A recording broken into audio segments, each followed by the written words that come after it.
தென்காசி மாவட்டம் குற்றாலம் மெயின் அருவியின் பெண்கள் பகுதியில் பராமரிப்பு பணிகள் முடிவடைந்த நிலையில் பொதுமக்கள் குளிப்பதற்கு மீண்டும் அனுமதி வழங்கப்பட்டுள்ளது. இதுகுறித்த கூடுதல் தகவல்களை நமது செய்தியாளர் ராஜன் வழங்க கேட்கலாம். வணக்கம் ராஜன், சொல்லுங்கள். குற்றால அருவியில் பெண்கள் பகுதி குளிப்பதற்கான அனுமதி இன்று வழங்கப்பட்டிருக்கிறது. இது தொடர்பான விரிவான தகவல்களை பதிவு செய்யுங்கள். கனகதாரா, அதாவது ஒரு சில தினங்களுக்கு முன்பு தென்காசி மாவட்டத்தில் அதிதீவிர கனமழை ஏற்பட்டது. இதன் காரணமாக குற்றாலத்தில் உள்ள ஐந்தருவி, மெயினருவி, பழைய குற்றாலம், புலியருவி, சித்தருவி உள்ளிட்ட அனைத்து அருவிகளிலுமே வரலாறு காணாத ஒரு காற்றாற்று வெள்ளம் என்பது ஏற்பட்டு அந்த அருவிக்கரை முழுவதுமே கடுமையான சேதத்தை ஏற்படுத்தியுள்ளது.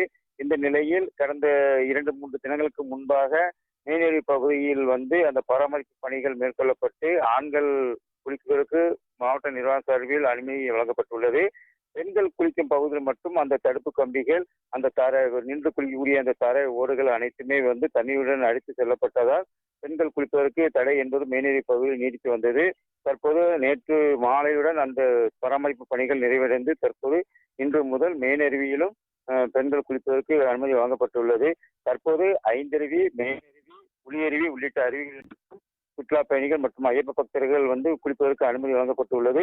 பழைய குற்றாலம் பகுதியில் மட்டும் அந்த காட்டாற்று வெள்ளத்தில் ஏற்பட்ட அந்த சீரமைப்பு பணிகள் எதுவுமே நடைபெறாமல் இருந்து வருவதால் அங்கு மட்டும் சுற்றுலா பயணி குளிப்பதற்கு இன்றுடன் 10வது நாளாக தடை என்பது நீடித்து வருகிறது.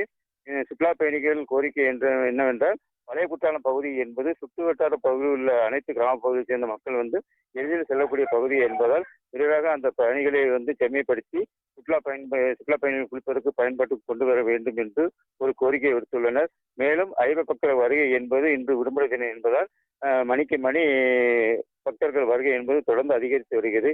குற்றாலம் பகுதியில் வெயிலின் தாக்கம் இருந்தாலும் கூட அனைத்து அருவிகளுமே மிதமான தண்ணீர் விழுவதால் சுற்றுலா பயணிகள் குவிந்து வருகின்றன. கனகதாரா, தகவல்களை வழங்கியமைக்கு நன்றி ராஜன்.